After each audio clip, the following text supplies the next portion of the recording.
this opportunity to welcome you to today's lesson. I hope you are going to enjoy a lot from this lesson. But before you start your enjoyment, I'd like you to press the red button there below the video written subscribe. Just press on it, and then you can as well like the video clip. You can as well leave some comments behind for the improvement of the next video clip. Otherwise, feel more welcome to this lesson. Thank you. Okay, this is Mr. Ongeti's from 2 mathematical assignment, and this assignment is meant for the Kenya Secondary School. And just like there, I say that the subject teacher will take you through this is me, that is Mr. Ongeti Keane. And the class involved here is Form 2. So just like they normally insist that when technology is normally implemented in classroom, learning is normally brought to reality and students are empowered to create their own learning future. In fact, with the technological advancement, I want to say that there are so many things that are nowadays being made real through the ICT integration in learning. And therefore, as a teacher who looks forward, I'm not looking forward in use of whiteboards, chalk dust, and all the rest. So I really embrace technological advancement when it comes to learning and teaching. So there is my contact, my mobile phone number, which you can also get. It is 0716029802. So at times I normally say that some of the mathematical skills is a necessity when it comes to problem solving in life.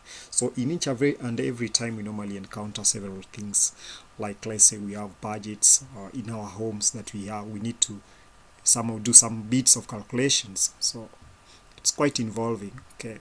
And maybe at our workplaces there are some kind of stuffs that we are supposed to purchase. Yes, we have to balance the expenses, we have to balance the income, we have to look at what to pay the laborers and all the rest. So all these things are kind of applications of the mathematical skills. So you can see how mathematics is something that is also very, very important when it comes to real life situations, and that's why I'm so proud to be a teacher who takes you through this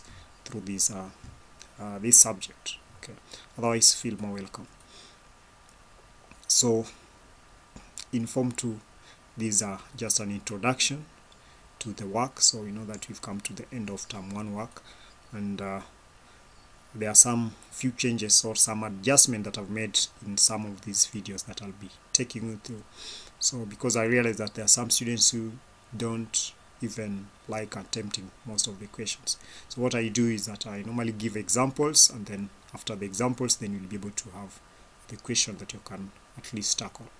So because I'm going to treat this as a lesson, then for each and every lesson, in each and every time that a teacher comes with a lesson to class, remember there are some of the objectives that this teacher is supposed to accomplish. And there's no lesson that a teacher can just come and teach without accomplishing some of his objectives. That's why for this lesson we are going to have certain objectives that I'm supposed to accomplish at the end. So by the end of this lesson, you learner, you are supposed to first of all work out the questions on integers and also on fractions. And then at the same time, you should also be able to simplify algebraic expressions. And the third one, you're supposed to convert the recurring fractions that you have. And lastly, you're supposed to solve all the questions that are going to be within this assignment. So you have to be ready for this. Okay. So welcome into this. Now let's begin. So I'll give you example 1. So in our example 1 comes from the topic of integers, and when we look at the top part of these, we have the numerator and the denominator. So on the numerator side, I have -12 divided by -3 times 4 minus -15. Okay, on the denominator side, I have -5 times 6 divided by 2 plus -5. Okay, so for you to work out this question without having lots of problem, you have to be organized. Especially for us mathematics teachers. We normally refer students who are very organized when it comes to their work, because it makes our work much easier. So for you to be organized, you will first of all start with the bit the first bit of this task. So start with the numerator side. Now write the numerator just like there. I'm going to do it here. So I'll start by writing numerator, and then I work out what is within the numerator, what the numerator entails, I mean. Now when I look at my numerator, I have negative 12 divided by negative 12. Now if you divide negative 12 by negative 3, what am I going to get? I'm going to get 4. Then I'll have the times 4, then minus give me plus. So I'll have 4 times 4 plus 15. So this one give me 16, which if I add to 15, what am I going to get? I'm getting 31. Are we together, student? Okay, so in our numerator we now have 31. Now let's look at what we are going to have within the denominator side. Okay, now when I go to the denominator side, this is what I have already. I have negative 5 times 6 divided by 2 plus negative 5. So that's what I have in the denominator side. Now when you look at the BODMAS, so we have the bracket first, then off, then we have division. So division, I'll come and start with this division over here. Now if I start with this division, okay, so when I take 6 divided by 2, what am I going to get? Now when I take 6 divided by 2, I'm going to get 3, so that I'll have negative 5 times 3 plus negative 5. So negative 5 times 3 will give me negative 15. Now take negative 15, add to negative 5. What am I going to get? I'm going to get negative 20. So it means that in my denominator side, I have negative 20. In my numerator side, I have 31. Now, if I take 31 divided by negative 20, what am I going to get? I'll take the numerator divided by the denominator, then I'll have 31 divided by negative 20. This gives me negative 1.55. Okay, as the answer. So you can see how my work is well arranged, well understood, so that if this is displayed to any teacher, in fact, that teacher will be, oh, it's good. I can mark it well. I can get it. You see? Do you see that? So that's good work. Now I'll give you a question on this. Question number 1. So you can write this one down and then try also, so that you can be a perfect learner, a perfect student. So I always like students who are very brilliant, very bright. Okay? Yes. And there's nobody who was born stupid. All of us are brilliant. All of us are hard workers. Okay, now write this down. Use the same method that I've used. Get your answer right. So the question, it reads, evaluate negative 8 divided by negative 2 times 3 minus negative 12. Then on the numerator side, we have negative 2 times 8 divided by 2 plus negative 4. So you can work on that. Very simple.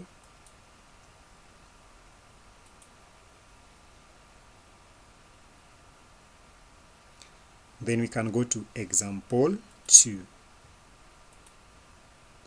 Example 2. In example 2, we have this question.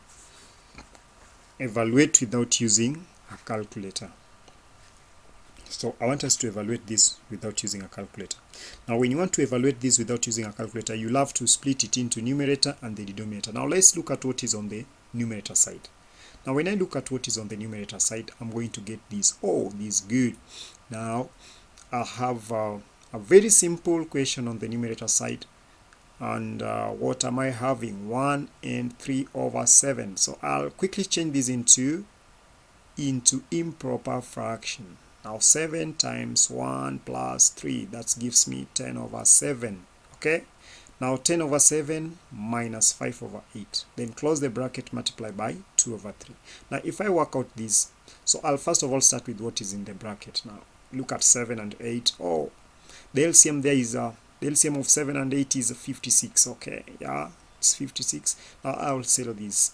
7 goes into 56 how many times? It goes there 8. Now take 8 multiply by 10, so that is 80. Okay, then again 8 goes into 56 how many times? 7 multiply by 5, I get 35 there. Now say 80 minus 35, what am I going to have? I'll have 45. Okay, of course 45 there over 56, and then I'll have times 2 over 3, which is on the other side. Now if I multiply these, I'll get 15 over 28. So the answer for the numerator is perfect, is 15 over 28. That's good. That's good. It's as easy as that. Okay, Now let's look at what is on the numerator side. So on the numerator side, I'll have these. On the denominator side, I mean. So on the denominator side, I'll have 3 over 4 plus 1 and 5 over 7 divided by 4 over 7 of 2 and 1 over 3. Okay. Now, if I work out that using board mass, I'll start with of. Now we look at of. So I'll have 4 over 7 of 2 and 1 over 3. Of course, if I multiply these two, I'll get 4 over 3. Then I go to division. So if I divide these 1 and 5 over 7 divided by 4 over 3, I'll get 1 and 2 over 7. So 3 over 4 plus 1 and 2 over 7, I'll have 2 and 1 over 28. You can take numerator over denominator, that is 15 divided by 28, of course, which you divide by 2 and 1 over 28, then you can get your answer. Then there's assignment of question number 2, evaluate without using a calculator. So you can write down this one down, you can write it down. So you can write 5 over 6 of bracket 4 and 1 over 3 minus 3 and 5 over 6, close the bracket. Then on the denominator side, you can have 5 over 12 times 3 over 25 plus 1 and 5 over 9 divided by 2 and 1 over 3. So that is our question number 2.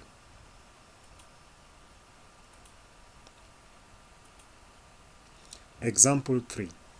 Now in our example 3, we have simplify 2x minus 6y minus 4x plus 5z minus y. So I want us to simplify these. It's very simple. So let's look at the solution to this. So on the side of solution, we have 2x minus 6y minus 4x plus 5z minus y. So I can collect the like terms. 2x I collect to 4x, so 2x minus 4x. Then I have minus 6y here. So minus 6y minus y plus 5z. Of course, if I work on this, I'll have 2x minus 4x. Then into bracket, okay, 6y plus y, of course, plus 5z. So if I add these two, I'll have 7y minus 7y, and then this one will give me minus 2x. Minus 2x minus 7y plus 5z as my final answer. So you should note that I've just simplified minus 6y minus y as by factorizing the negative outside to have 6y plus y. Okay. So that's that. Question number 3 reads, simplify 3 into bracket a plus b, close the bracket, minus 2 into bracket a minus b. So you can put that one down.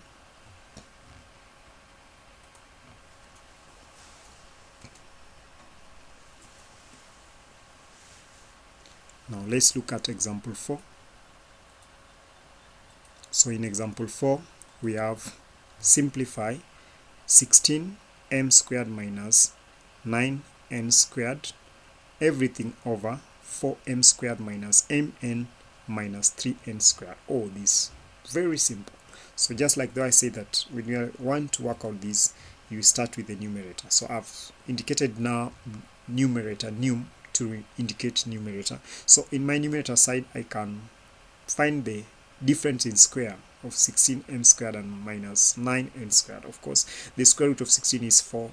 The square root of m squared is m. So 4m minus square root of 9 is 3. Then square root of n squared is n. So this is 4m minus 3n. Because it's a square difference, I'll just come and say 4m minus 3n into bracket 4m plus 3n as the answer for the numerator side.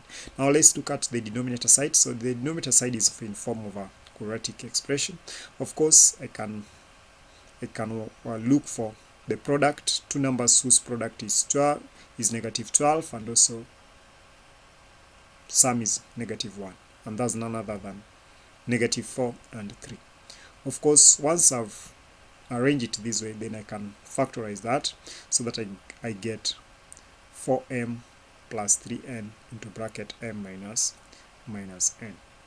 So if you factorize this, you'll get this. And then if you put the numerator over denominator, the 4m plus 3n will cancel with 4m plus 3n, and then you remain with 4m minus 3n over m minus n as our answer. Then therefore we can take this question as our question number 4.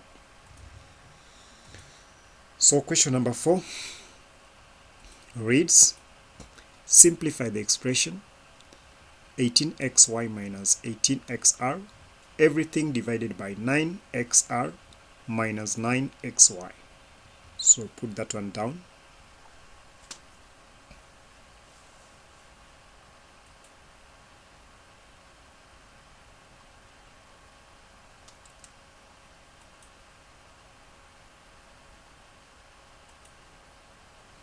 Now let's look at example 5.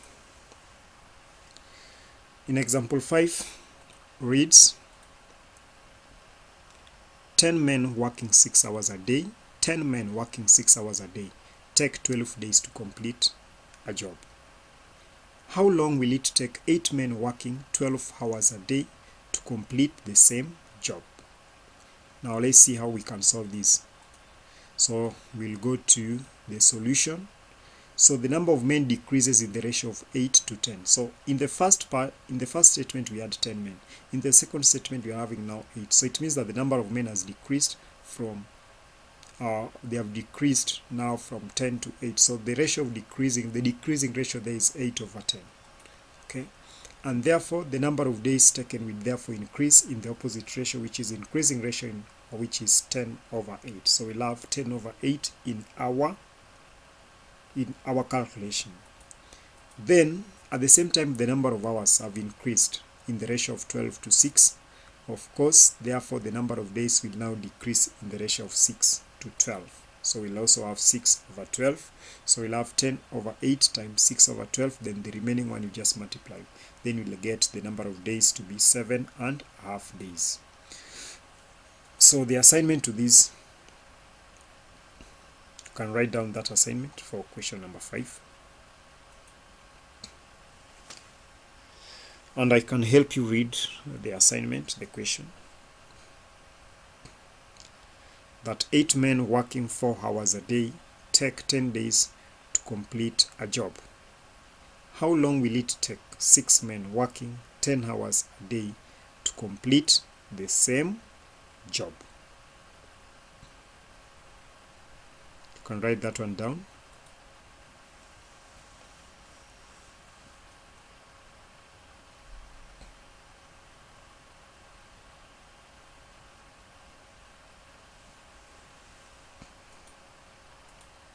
Okay, we can go to example 6.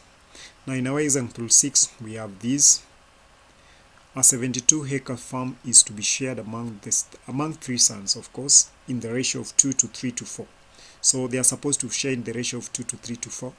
Now what will be the sizes in acres of the 3 shares? Okay, what will be the sizes in acres of the 3 shares? So we're going to see how are they going to share this. Okay, now let's look at that. So the solution to this, we'll first start by getting the total ratio. Of course, I'll take 2 plus 3 plus 4, which will give me 9 as our total ratio. Then let's look at the shares that these people are going to get. Now the first person who is having 2 will have 2 over 9 times the total acres, which is 72 acres. So 2 over 9 times 72 will give me 16 acres, of course. Then I can go to 3. So the 3 over 9 times 72 will give me 24 acres, and then 4 over 9 will give me 36 acres. So those are the sizes that the 3 are going to share. That's how they are going to share that. So question on that that will be question number 6. You can write this one quickly down.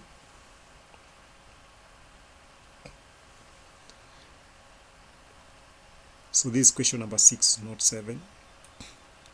A certain amount of money was shared among 3 children, and they shared it in the ratio of 7 to 5 to 3.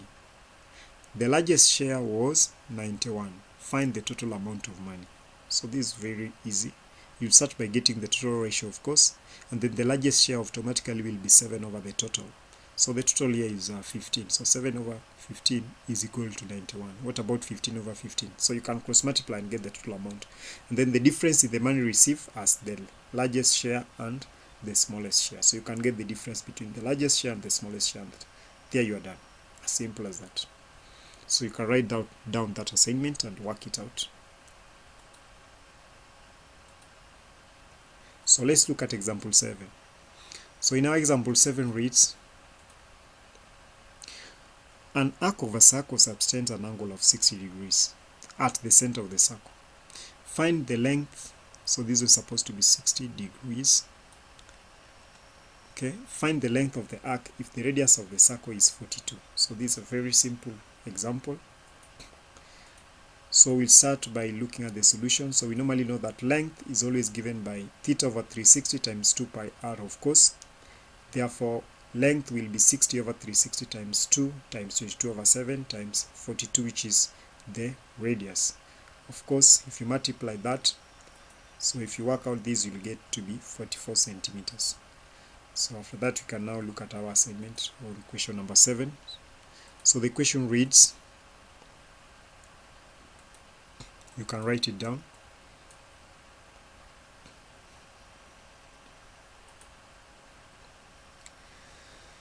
So this question reads, an arc of a circle subtends an angle of 80 degrees at the center of a circle. Find the length of the arc if the radius of the circle is 84 centimeters. So pi is given as 22 over 7. So you can go ahead and work out these. These are very simple question. So work out that.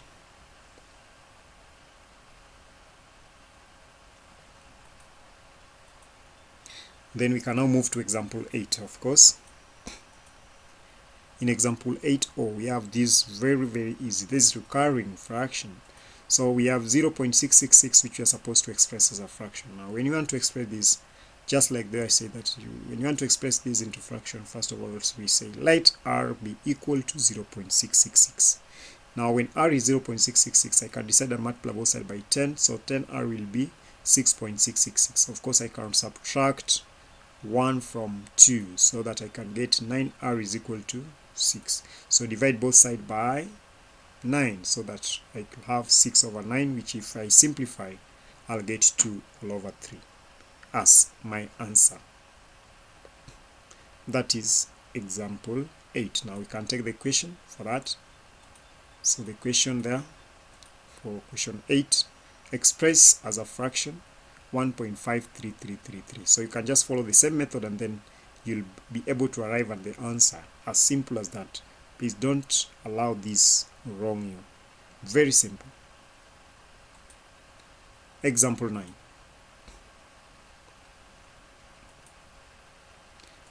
Example 9 reads, the cost of 2 skirts and 3 blouses is 600. If the cost of one of the skirt and 2 blouses of the same quantity is 350, find the cost of each item. So this is whereby you are given two items with different quantities that have been purchased, and then you want to determine the cost of each of the items.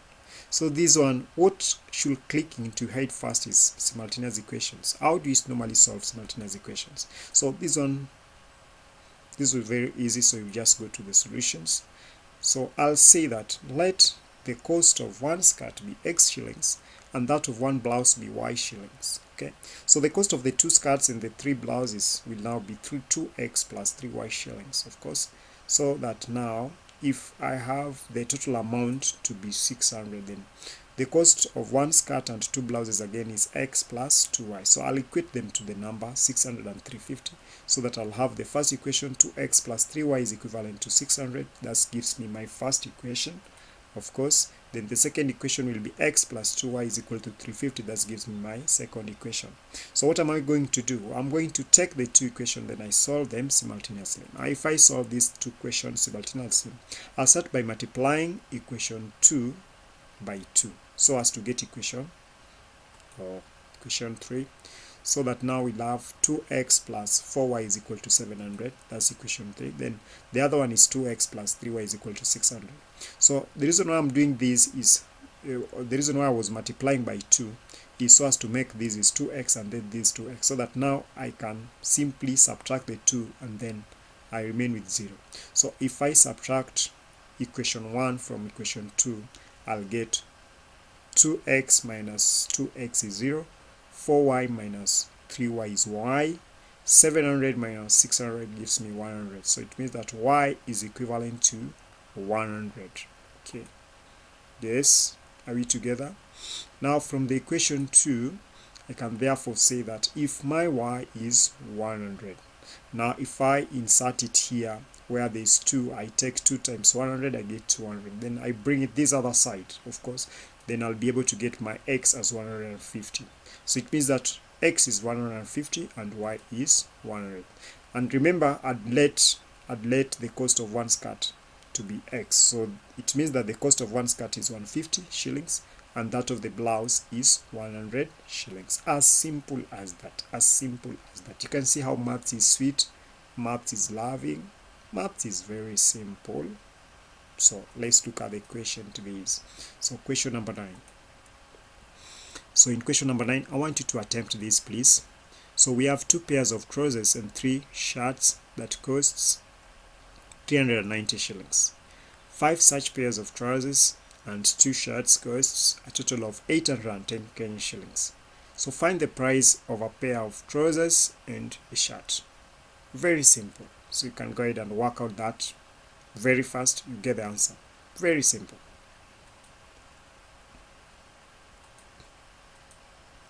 Now let's look at example 10. In example 10, we have the commercial arithmetic 1, which reads, during a certain month, the exchange rates in a bank was as follows. Remember, it's the bank that does the business here. When you go to any bank, you always find that there's always the cost, or I can say some of the tables for buying and selling of foreign currencies. And remember, when a bank buys foreign currency, it will always buy at a lower rate so that it can sell it at a bit slightly higher rate, so as to make some profits, because that's why it's in business of currencies. Don't expect a bank to make losses, of course. So that's why you find that it's the bank that does the business, not us. Us, we don't buy, we don't even sell. It's the bank that does that. So when you go to the bank and you want foreign currency, what normally happens is that the bank will sell to you the foreign currency.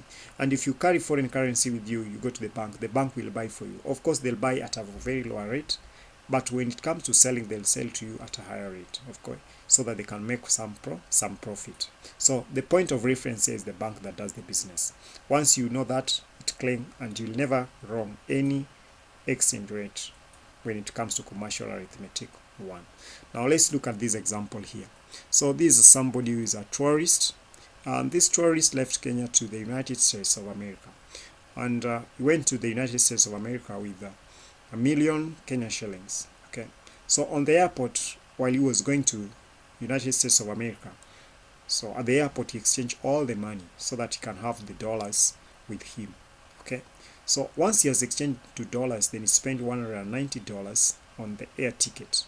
Okay, so he spent now $190 on air ticket. Now while in US, he also spent $4,500 for the upkeep, and then later on proceeded to Europe, of course. So while in Europe, he also spent a total of 2,000 euros. Now the question is, how many euros did he remain with?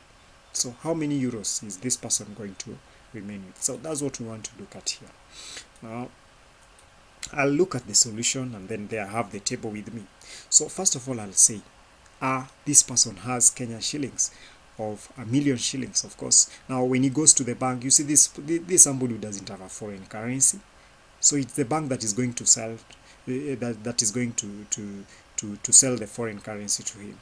Now if the bank is going to sell to him, then I'll look at the selling column of the bank, of course.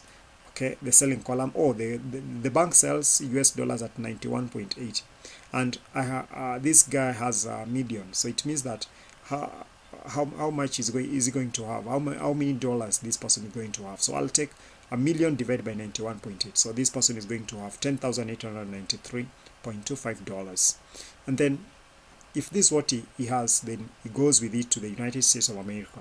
Now he's going to spend $190, okay, on air ticket, and at the same time while in US he has also spent $4,500. So that's a total of expenditure of $190.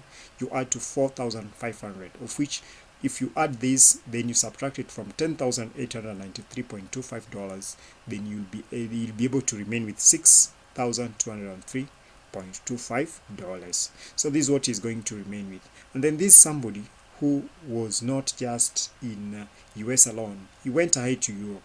Now he has dollars, but now we want to exchange these into euros because he's going to spend some euros also in Europe.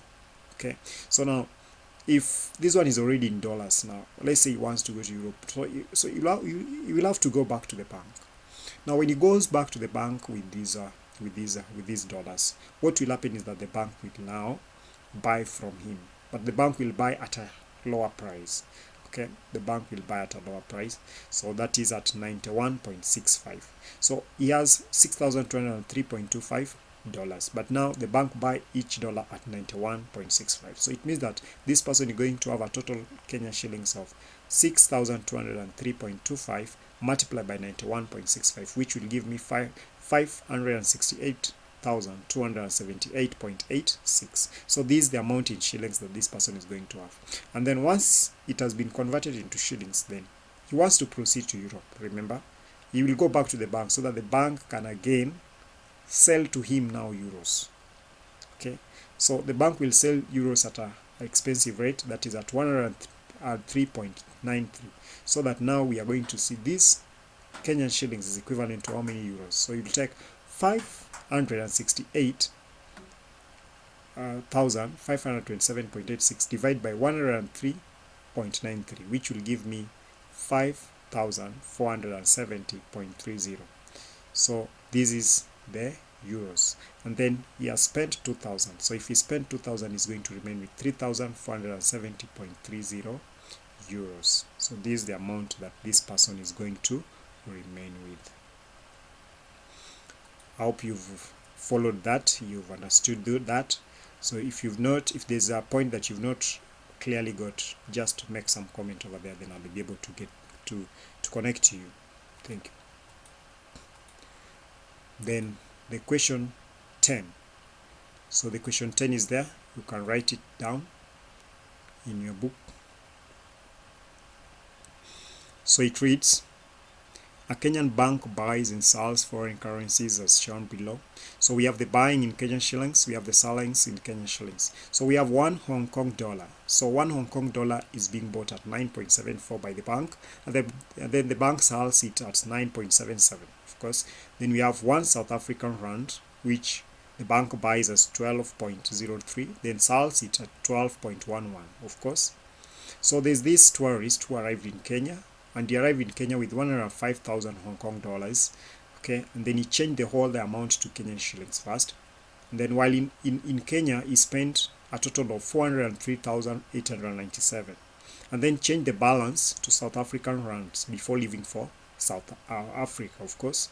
Now you are required here to calculate the amount in South African rand that she received. That's a very simple question, simpler than what we had done previously. So can you just try that, just attempt to that. So that is question number 10, which is our last question. Okay, learners, I hope you enjoyed the lesson, and most of the concepts that were being explained, you are in a position to understand them. Now, before you leave the video clip, I would like you to press on the red button below the video clip written subscribe. Just press on that. You can as well go ahead and make some comments, and at the same time like. There's a place there written like. You can like the video clip. Otherwise, may I take this opportunity to welcome you in the next coming videos.